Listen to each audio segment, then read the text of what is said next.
My name is Scott Kisner. I'm the Superintendent of Stafford County Public Schools. Let me welcome you and thank you for coming tonight. I know this is a very important decision that impacts all of you in this room, and I know the school board greatly appreciates that you'll be providing them comments tonight as they deliberate on an important decision that hopefully will have an outcome that will benefit the entire Stafford community. I'd like to recognize the school board members and member of the Board of Supervisors that are here.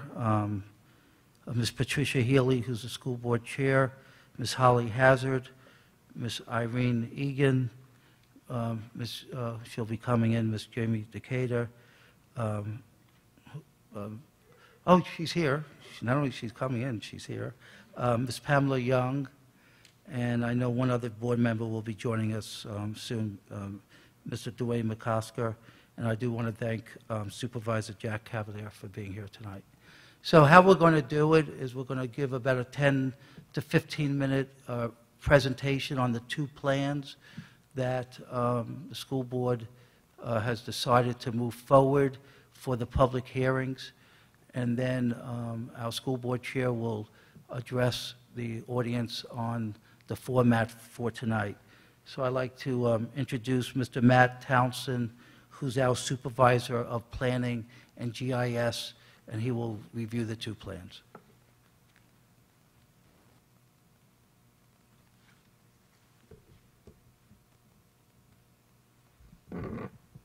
Good evening. As Dr. Kisner stated, my name is Matt Townsend. I serve as the Supervisor of Planning and GIS for Stafford County Public Schools.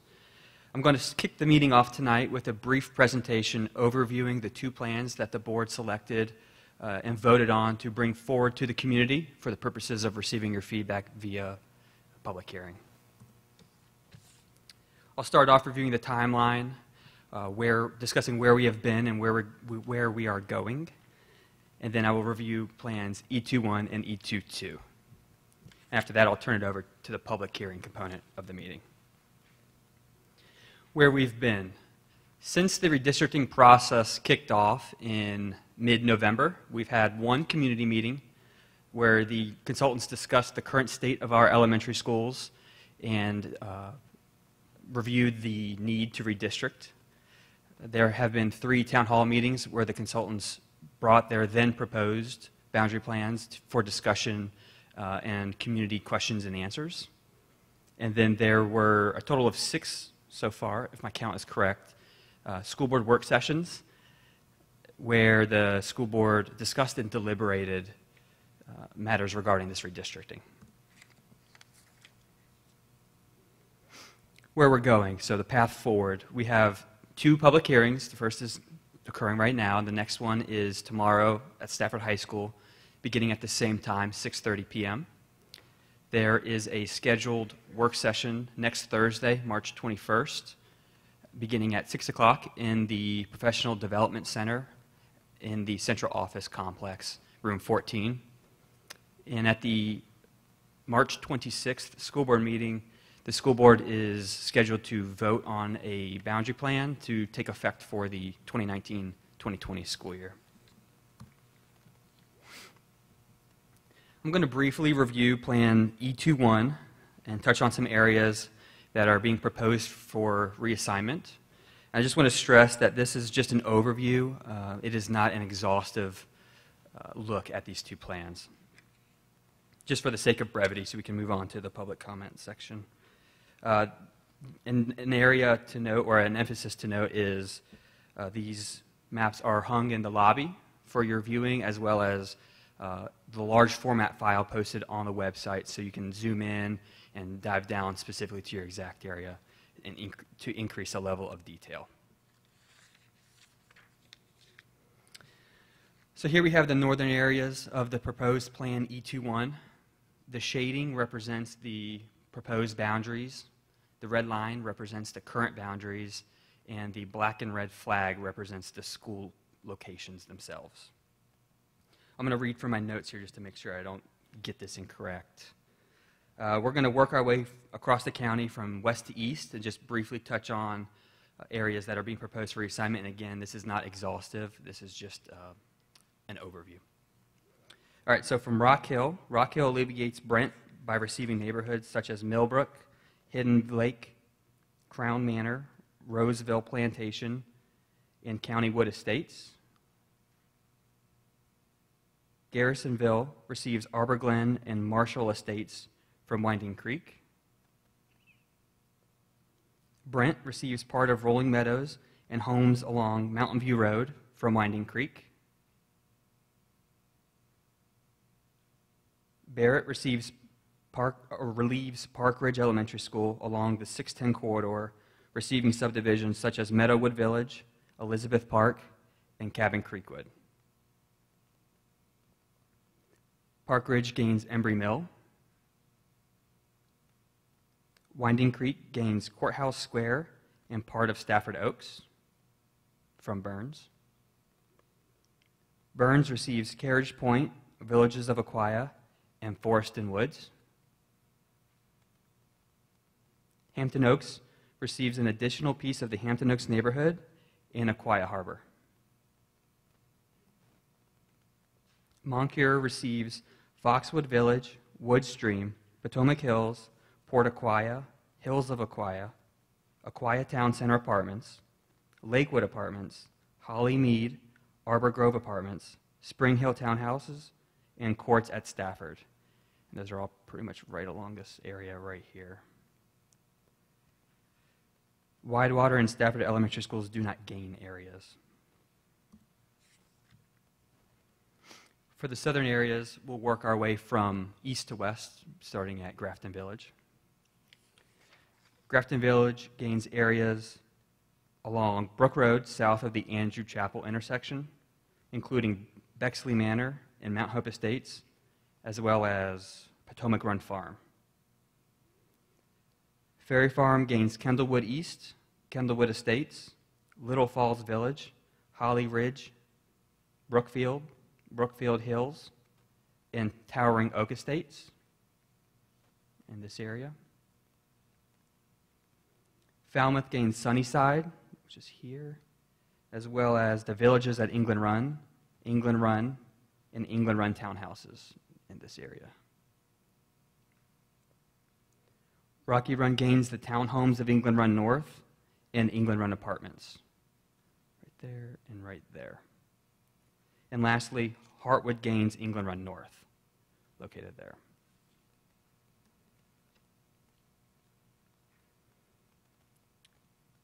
Here we have the data table for Plan E21.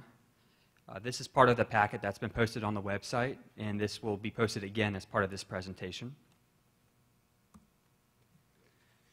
For Plan E22, I will focus on the areas that differ from Plan E21.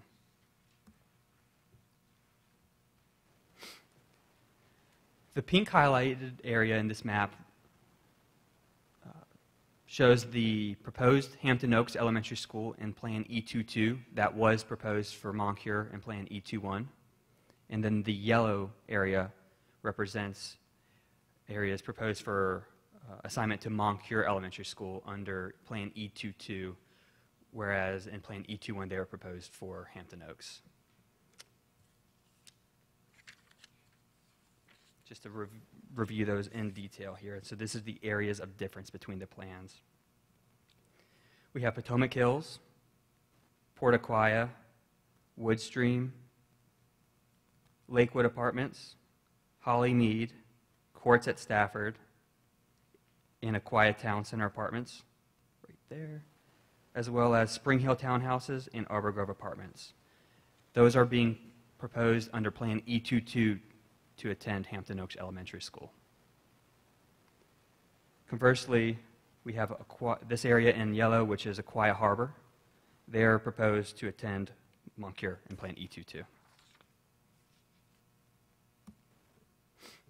Here's a look at the northern part as a whole of Plan E22, the same as Plan E21, except for the areas that we discussed on the last slide. And again, the same areas in the south, or the same assignments in the south as E21 proposed.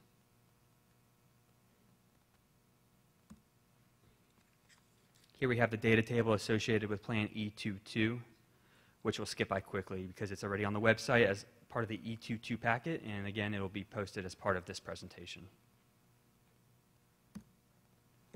And with that, the overview is complete. I'll turn it over to Cherie as we transition to the public hearing section of this meeting. Thank you.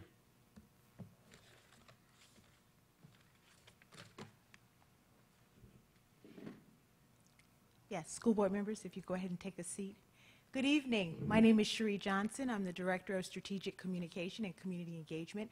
At this time, we're going to move into the public comment section.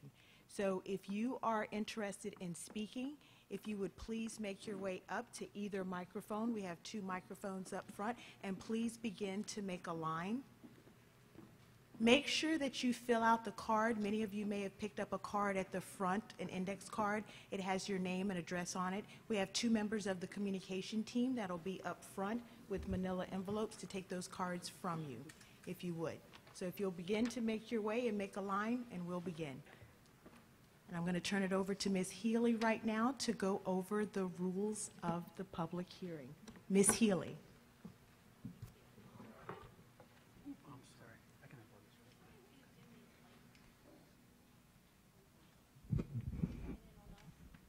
I don't have anything. I don't know how to do that. Could you turn off the spotlight? Our mic is not turned on. For those of you who are familiar with our meetings, we have a little blurb that we read before public comment, so this isn't necessarily aimed at this hearing. It's something that we read every time we have speakers. Speakers shall identify themselves by providing their name and address, and you can take care of that on the comment card, which you will hand in when you come down to speak. Each individual may speak only once during the public hearing. Comments this evening, well, actually, these are a little different from the ones we normally read. Comments this evening shall be limited to the matter of the elementary school redistricting. That is the purpose of the public hearing this evening. 3 minutes shall be allotted to each speaker. However, the board chairwoman reserves the right to restrict the total citizen comment received at any particular meeting to a predetermined maximum number of minutes with approval from the board. And we will not be restricting that time this evening. Any comment which is profane or abusive or which threatens imminent physical harm shall be ruled out of order by the chairwoman. Now, do we have the lighting system for the 3 minutes? Ms. Hall, how will they know when their time is up? We do not have a lighting system, however, they will hear it.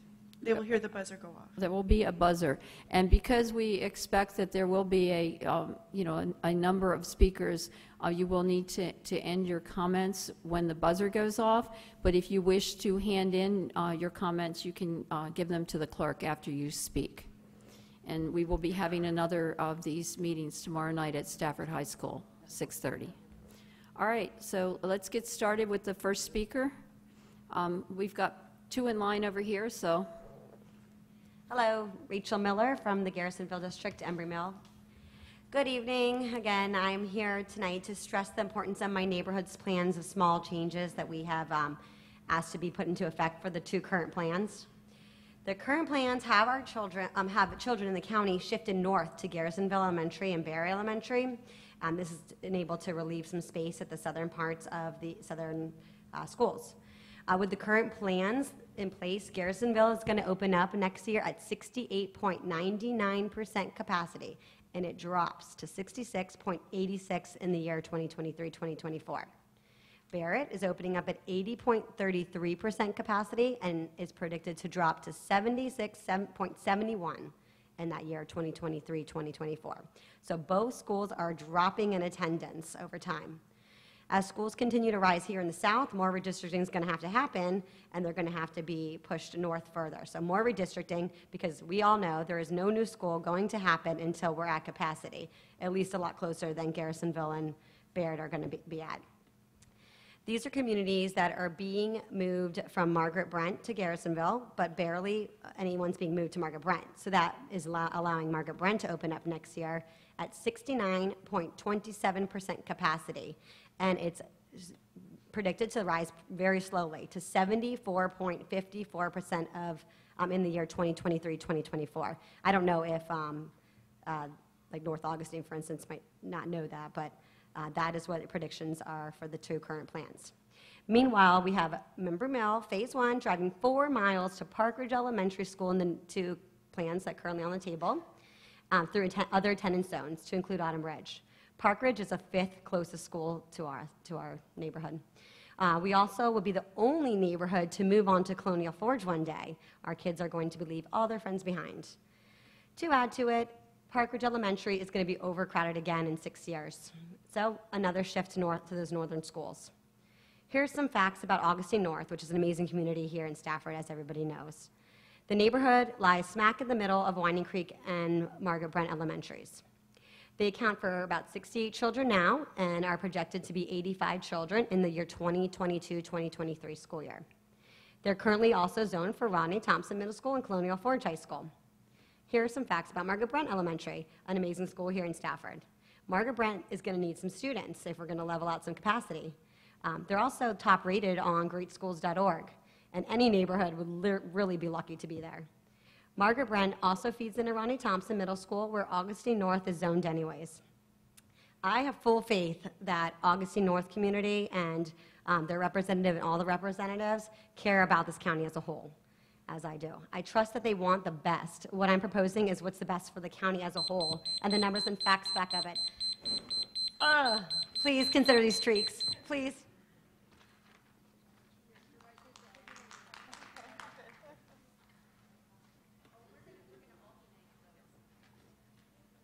Ladies and gentlemen, thank you for your time. And I want to point out that the task in front of you is daunting, and that any decision you make will be critical. And I have the full faith and confidence, as the previous speaker does, that you will make a decision with the best of intentions. My issue lies in both plans affect my children the same. They both attend Margaret Brent Elementary School currently. And to no fault of their own, by virtue of being active duty military, they're in 4th grade and kindergarten, and they've each seen 3 different schools. And that's just not the continuity we wanted. As I'm coming close to retirement here in Stafford, where I'm moving, Countrywood Estates has been a neighborhood for a very long time, and I understand that redistricting is necessary, but where both plans currently lie is the corner of Rosedale and Greenfield Roads, where the plans currently split. So my children will go to Rock Hill Elementary School, and the kids right next to us, 50 yards away, will remain in Margaret Brent. So I understand that when we redistrict, main thoroughfares, main roads, secondary roads, can be easy ways to, segment districts. But when we talk like going into each individual neighborhoods, nothing as crazy as Embry Mill, as large as that neighborhood is, something as small as Countrywood Estates, we're being bisected. And the entire neighborhood, which maybe have 40 kids K through 12, so there's not a substantial need to move them. I just want to implore you all to take a look at those smaller circumstances and potentially have some type of waiver process or exemptions, if you will, for unique situations like mine for the future. Thank you. Steve Stevenson. Steve Stevenson, 113 Greenfield Road. Thank you.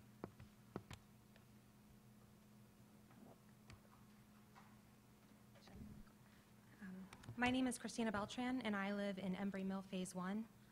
It would be really great if my neighborhood could stay together at one school, but seeing the plans that have made it through and looking at the projected numbers, I understand that our numbers are growing too large for that. The precedent to separate has already been set with our neighborhood splitting for the high schools. If moved to Park Ridge, my kids will be moving from elementary school to middle school with many of the same children and then splitting off all on their own for high school. They will also have to pass through areas districted to Winding Creek to get to Park Ridge. There are 4 other elementary schools that are closer to us. I don't feel that it is beneficial to move the kids to a further school with feeder patterns that don't make sense when there are some simple solutions to the current proposed plans that keep Phase 1 at Winding Creek and are beneficial to the county. Proximity and not creating islands has been a goal with this redistricting. In the current plans, Embry Mill is an island. The bit of area shown on the map connecting us with the rest of Park Ridge doesn't contain any actual roadways. Autumn Ridge is closer to Park Ridge than we are, and putting Autumn Ridge and Embry Mill Phase 2 at Park Ridge and Embry Mill Phase 1 at Winding Creek makes sense for proximity, gets rid of that island, and lowers the amount of capacity filled at Park Ridge. Another goal has been to utilize the schools that are under capacity. Going over maps and numbers repeatedly has made me increasingly aware that we are not making use of some of the under capacity schools in our county. Margaret Brent is a great school that is well under capacity with the current plans. Augustine North is less than 2 miles from Margaret Brent, and putting them at Margaret Brent makes good use of the space available and alleviates some of the overcrowding at Winding Creek. If it's true that a new elementary school will not be considered until the existing schools in our county are filled to capacity, then we should be doing all we can to actually make use of the schools that are under capacity. With the solutions that we provided the board, Winding Creek, Park Ridge, and Margaret Brent will be more balanced so that we can avoid moving students again 5 years from now due to the same issue of overcrowding. Our suggestions also support the goals of proximity and continuity. I sincerely hope that you will consider these tweaks not only for the benefit of myself and my neighbors, but for Stafford County as a whole. Thank you.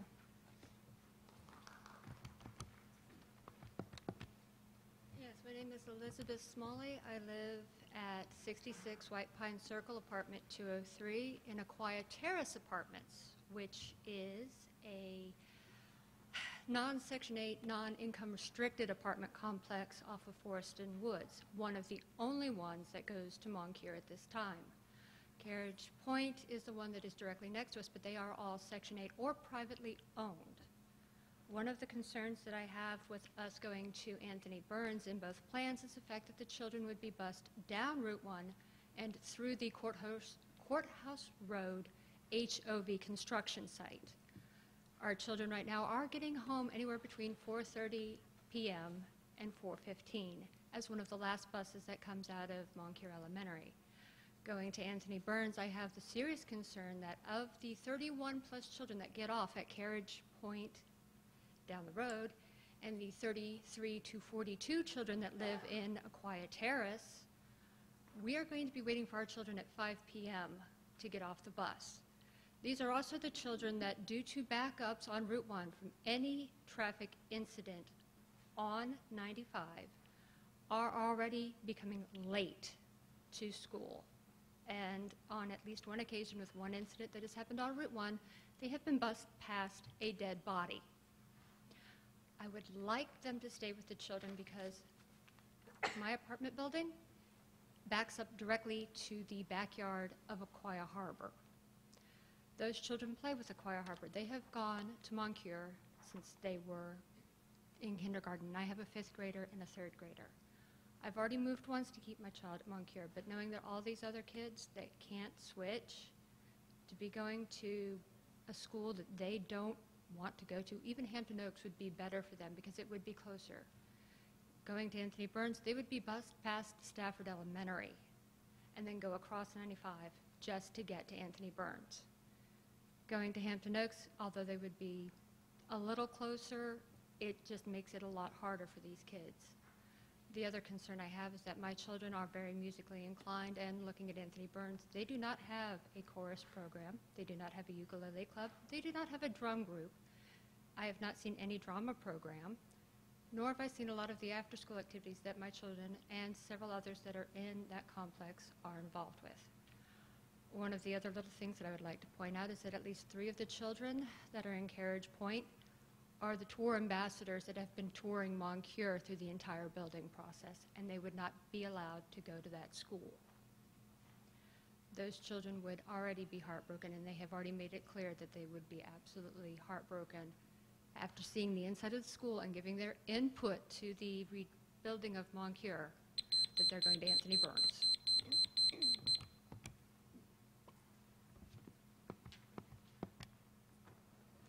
Hello, my name is Shay Capina. I live at 285 Pear Blossom. This is my first meeting, and I just want you to know that I support all the Embry Mill women that spoke tonight, and I just wanted to have a face so that I could meet everybody. And I also want you to think about how it seems common that a lot of people are passing many schools to get to one that's farther away from their home. And I think that's important to think about, especially kids that are young in kindergarten and in 1st grade. It's a lot for them to be on the bus for a long time. It's already a long day. So please consider that in Embry Mill, and especially Phase 1, because we pass many schools. There's some in walking distance to us. And I just want you to think about what's best for the kids, and I know that you are, and it's a very challenging task that you have, and we appreciate all your hard work. But it seems like it's very disruptive to many parents, and it's caused a lot of stress, I think, for everyone. So I hope we can all come to a good decision, and I support all the details that the women have written out. I just don't have that. I just wanted to say hello, and I agree with them, okay? Thank you.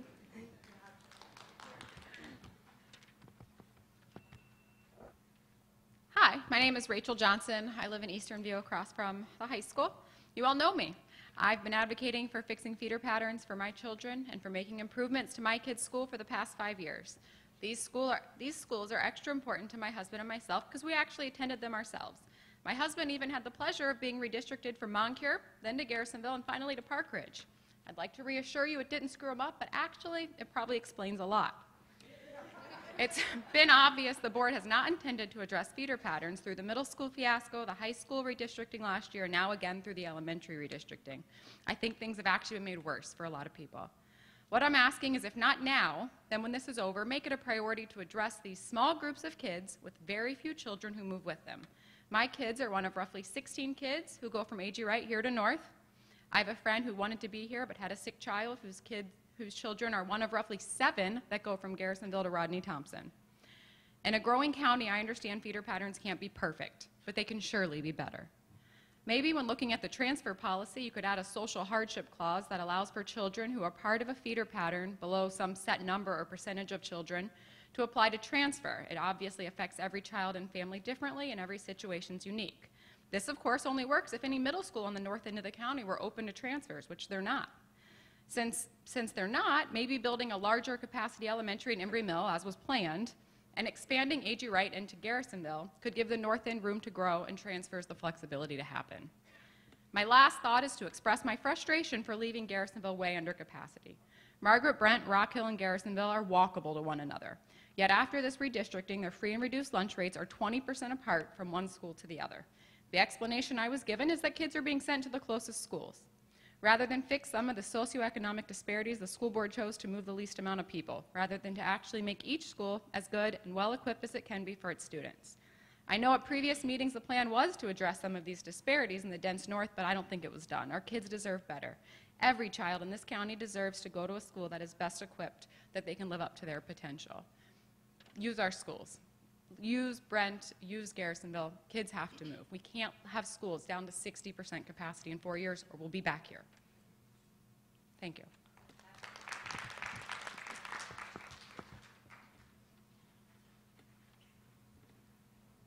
Hi, my name is Shameen Taylor, and I live at 104 Freesia Lane in Embry Mills Phase 1. I'm not going to go over a lot of the stuff that we've sent you in emails as far as the proximity and everything. I think one of the biggest things for me and for my children is we just started this year at Winding Creek going to school early to help with the second bus loads and ensure that they get to school on time, get home on time. I know last year my kids were at Winding Creek and they were getting home 99% of the time, almost 4:45. And we finally made the adjustment because there's no longer any second bus loads. We're going to school a little bit earlier. And just to send us somewhere that's further away doesn't make sense to me. You know, we're closer to Anthony Burns, we're closer to Winding Creek, but you guys want to send us to Park Ridge. And I just don't understand that. My kids finally got to a place where I was driving my kids to school every day, and I was picking them up every day, and it was a pain, and I had to get my parents to help just to ensure that their day wasn't from, I think my son was getting to school, leaving the bus at 8:07 and not getting home to 4:45. That's ridiculous. And we really have to help our children grow. It's an exhausting day. These are core times in their lives that they're going to grow and learn and get educated here in Stafford County, and just to send them somewhere that's further away, it just doesn't make sense. And if you could please consider sending Embry Mill Phase 1. I mean, not that I want our neighborhood to get split by any means, but I do understand that Phase 2 is just in Phase 2. We're going to have a Phase 3. We're going to continue to grow as a community. That is a large development that is happening But at this point, I mean, they are closer to Park Ridge. And if I was in phase 2, I would kind of understand that change to Park Ridge. But phase 1, we have to go through Autumn Ridge. We have to go through phase 2 just to get to another school. And it's heartbreaking for my kids. It's heartbreaking for me to tell my parents again, well, now you're going to have to start taking them back to school. Now they might have to come home a little bit later. It's not fair to our kids anymore. And I just really hope that you guys can find in your hearts to do some type of adjustment, not just for our community, but, you know, for the ones that are going to Margaret Brent, you know, for the ones that have 3 or 4 elementary schools to pass through. Again, proximity, I think, is key. Our transportation, I know we don't have a lot of bus drivers at this point in time, but definitely allowing us to go to schools that are closer to our area is only going to help with the transportation. I mean, Courthouse Road is growing. Our area is growing like crazy. One accident on Courthouse Road and our kids are getting home later. And is that fair to the parents? Is that fair to the kids that, you know, have sports and activities after school? No. Does it happen? Absolutely. So just please consider that when you're doing this redistricting. Thank you. Good evening. My name is Richard Hudson. I live at 3 Beech Tree Court. That's over in the Stafford Oaks area-ish. And I understand you guys have a decision to make about this. There's no dispute about that. But I just wish it was something that makes sense. Both plans would send my kids. I have a 5-year-old in elementary school, and I have an 8-year-old in 3rd grade. They both would go from Anthony Burns to Winding Creek. And it's only like a small portion here of the Stafford Oaks area would go to from Anthony Burns to Winding Creek, and which is further away, but also seems to be at capacity. You know, and Anthony Burns currently, I think it would be at 83% capacity, I believe it, based on the information I reviewed. It wouldn't make sense to move them from some place that's not near capacity to some place that's at capacity or over capacity. That doesn't make sense, and particularly someplace that's farther away. You know, my 5-year-old little girl, you know, for the past few years, as my son was in kindergarten, has been saying, she wants to go to Anthony Burns. She wants to go to Anthony Burns. I would drop my son off, take her to preschool, and she would cry the entire way to preschool, you know, and now she's finally there. She's in kindergarten, and you know, now she has to go from there to someplace, particularly someplace that's over capacity. You know, I grew up in Queens, New York, and I can tell you, I know what overcrowding looks like. I know what a school like capacity looks like. And I don't want that for my kids, you know. And look, I respect the decision you guys have to make, but I think if both plans stay the same, it's the wrong decision. It's the wrong decision for my kids. I think based on what everybody is saying here tonight, it's the wrong decision for all of us.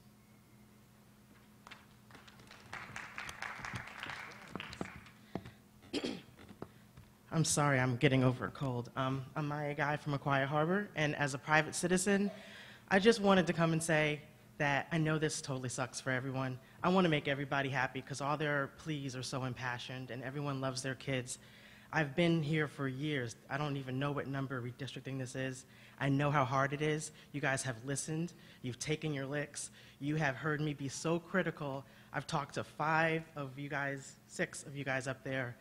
And don't agree, do agree, and I just want to thank you for listening, and this is better than it was before, and I don't look forward to the next one, but I think it'll be better.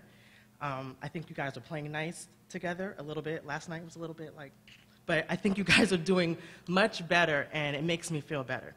Now, as the Stafford County NAACP Education Chair, what I have to say is, we've seen the plans, we are listening to the citizens, to the people who are in our club, and we're reviewing them. We have not made our decision yet, but we really do appreciate the opportunity to be here and to listen to everyone's opinions. And once we have finalized our decision, I will be back. Thank you.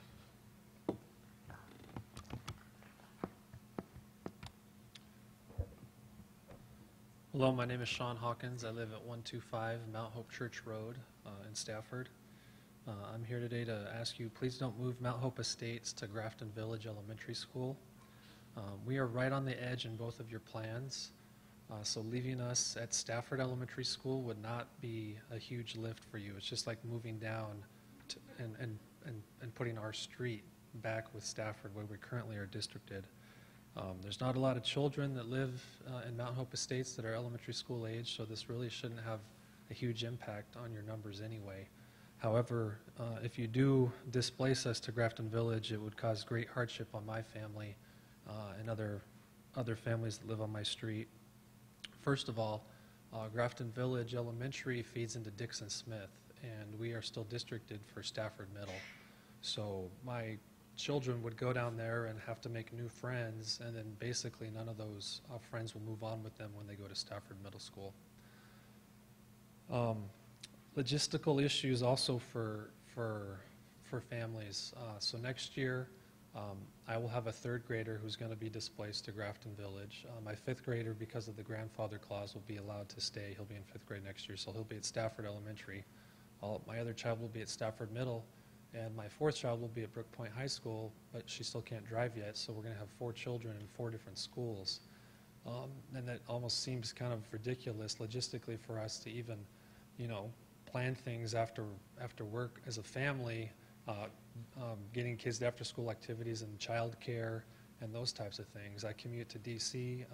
Every day, driving up and down 95 and just adding a kid way down at Grafton Village, way down south from where we live, when we're so much closer to Stafford Elementary, just seems like a nightmare.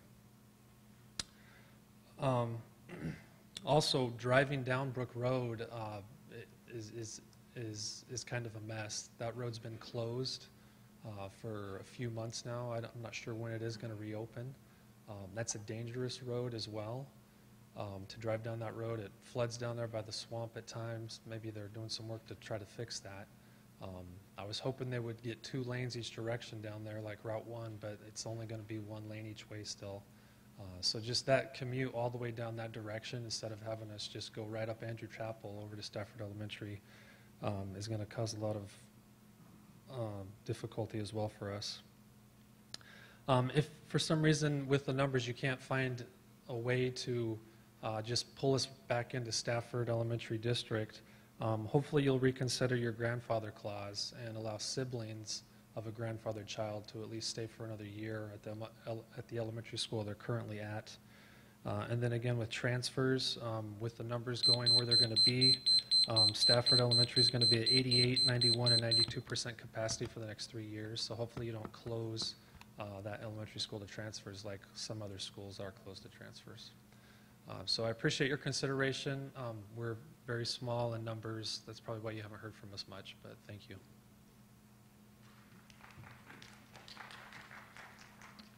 Good evening. My name is Sandy Morrison, and I live on Aquia Drive, but I'm actually speaking for the entire northeast corner. I wanted to talk a little bit about the differences between E21 and E22. The first point I want to make is that for E22 to be truly viable for Moncure, 1 more APU would probably need to be moved. One of the ideas would be the Hills of Aquia, and that would be because they're currently at Hampton Oaks, so allowing them to stay at Hampton Oaks would be beneficial, reducing the number of students moved. If that happened, by the numbers, because I enjoy numbers, both Hampton Oaks and Moncure would be expected to be at about 86% capacity in the 4 years. So why would I argue for E22? Well, as you have known, maybe because you've heard me talk before, I really value integration because what the research shows how important that is for all students.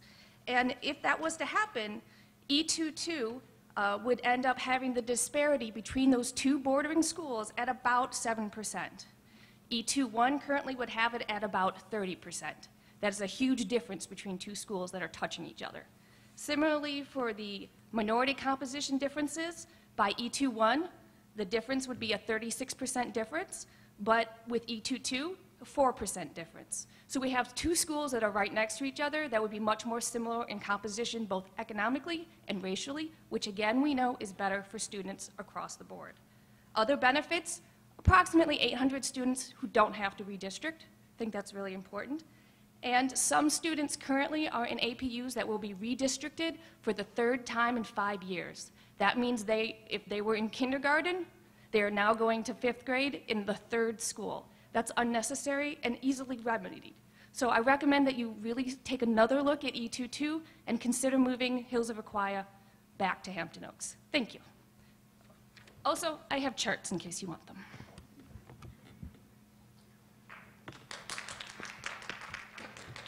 Good evening. My name is Ron Rowe, and I live at the Gables of Augustine, also known as Claiborne Manor. And I thank the board for its time tonight, and I know everybody has a compelling story, and as you see, we're all concerned parents. I've emailed the board previously. This is the view from the entrance to our community. That's Margaret Brent. So I know my theme has always been common sense should prevail throughout this process.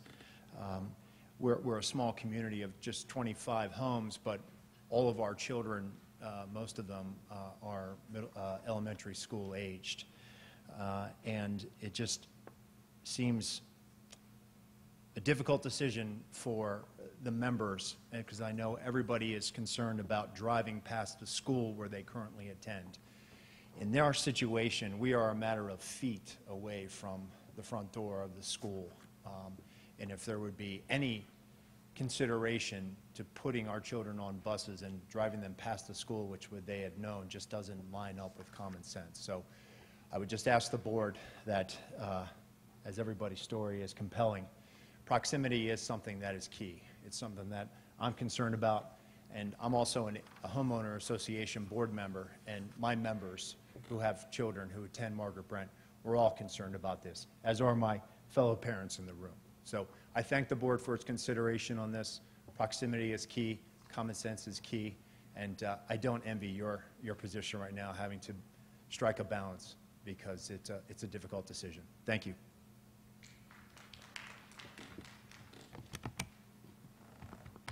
Good evening. My name is Dan Villegas. I am a resident at 17 Hempstead Lane. I would like to offer my thanks and also my appreciation for all the hard work you guys have done. It hasn't been easy, as everybody said, but and I understand there's going to be a lot of changes. And on behalf of my family and my son, I wanted to take this opportunity just to thank you for keeping our neighborhood to the school that it was originally districted. I know there's been many changes where we've been moved in and out of it. Brent and Garrisonville are both fine schools, and while I'd normally be okay with having my son attend those schools, due to his medical condition, as I've expressed to several of you individually and on email, we were very concerned with my son being at a school that is further away from Stafford Hospital, as well as further away from the teachers and administrators, as well as the nurses that have been fully apprised of his condition. He has a severe form of epilepsy, and the rides from some of those schools would be considerably longer, which would potentially impact the ability for him to receive the care that he would need in the event of an emergency, as well as the relationships and training from a lot of those teachers that have, over the years, gotten to know him and understood in an immediate emergency what would be needed to render the care.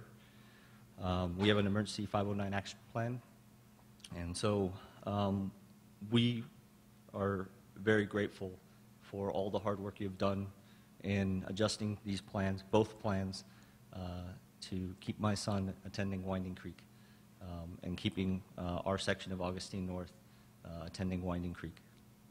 Thank you.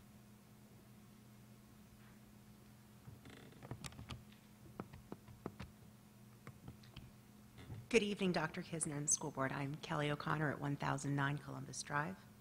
I'm speaking to you this evening as both a parent and a teacher in this district, actually from right here at North Stafford High School.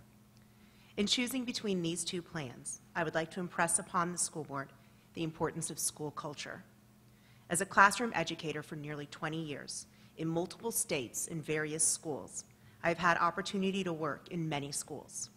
What sets some of these schools apart is the culture, by which I mean the relationships among students and staff and culture is built and fostered over many years.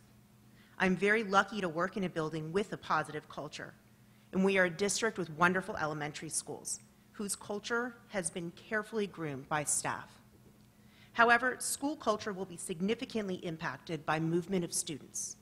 When large numbers of students leave a school and large numbers of new students enter, school culture changes.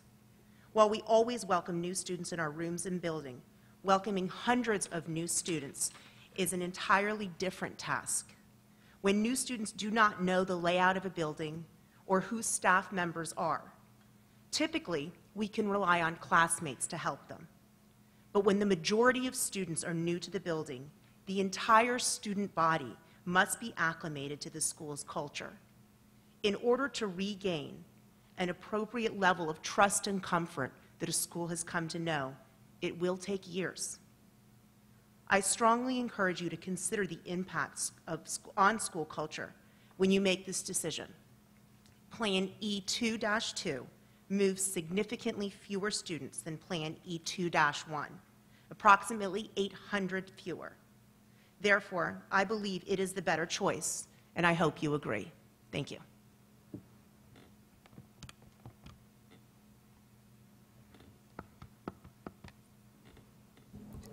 Is there anyone else who would like to address the board? I see one coming forward. If there's anyone else, if you want to line up, we'd appreciate it.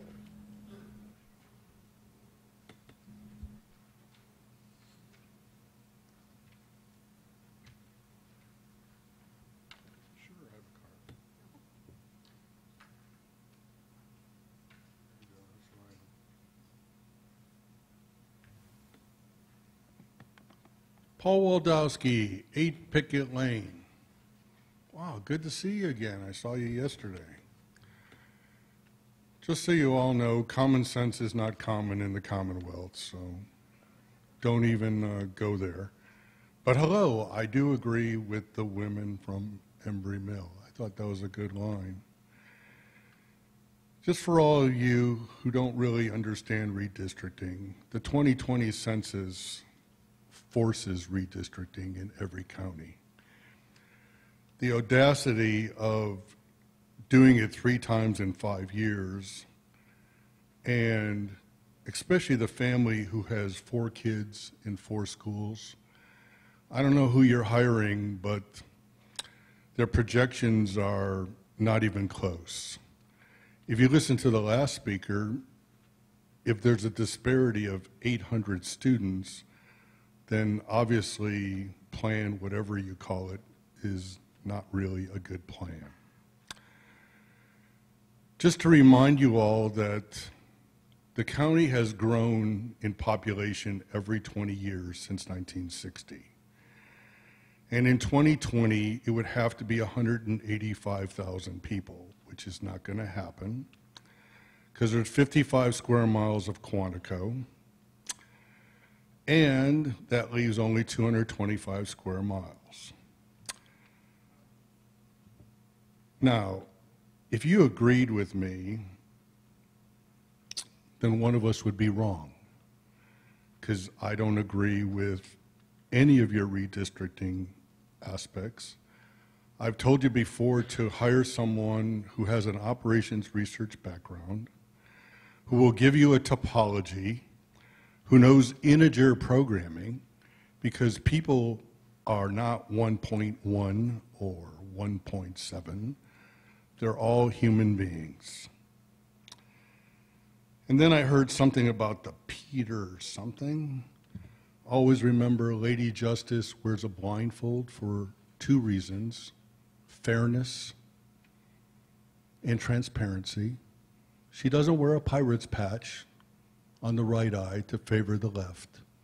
And I know you're all Republicans, so she must wear a pirate's patch on the left eye to favor you all on the right.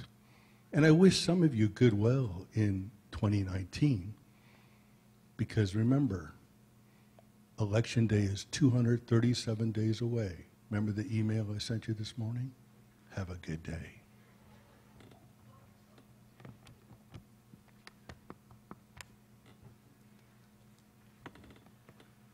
I don't have a lot to say. I'm very, very new to the school district. We just moved here in August. My kids are 5 and 11. Right now they're at Moncure and Shirleyheim. It's a shame that we started my daughter we just picked her up from Buffalo, New York and moved here, and it's a shame that as soon as she gets into a school, there's the possibility that she has to do it all again. But that's kind of my problem, not your problem. You didn't know me then. The thing that's concerning me the most about the way this was handled is that you guys are building a new school at Moncure, and you've asked the students to invest in that, to invest their time and their energy and their fundraising. And I see the stuff come home with my daughter about that, and you're going to pick her up and throw her in Hampton Oaks. You asked her to get excited about this, and you're going to pick her up and move her. And that, if you were going to do that, you shouldn't have asked the kids to participate. That's not the way it should have been done. Could you please give us your name and address? Thank you. Yes. Nicole Walmsley. I'm at 1002 Richmond Drive.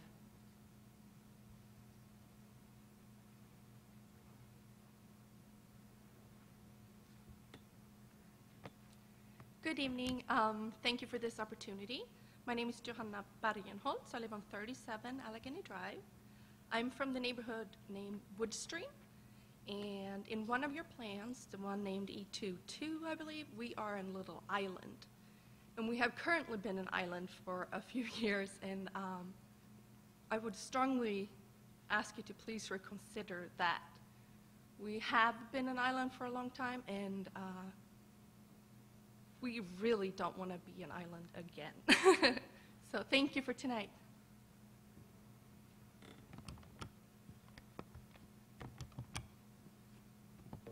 Anyone else?